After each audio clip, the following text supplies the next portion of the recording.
Elon Musk just announced plans to build chip factories that will produce double what the entire U.S. makes today.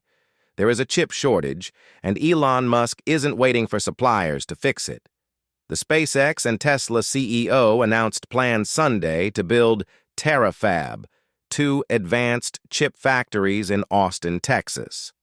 Musk says current global chip production meets only 3% of his company's future needs. One factory will produce chips for Tesla vehicles and Optimus humanoid robots. The other will make specialized chips designed for AI satellites in space.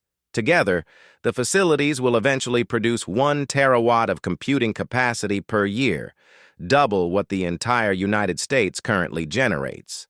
Musk said he's grateful to existing chip suppliers like Samsung, TSMC, and Micron, but insists demand from his companies will eventually exceed total global chip output.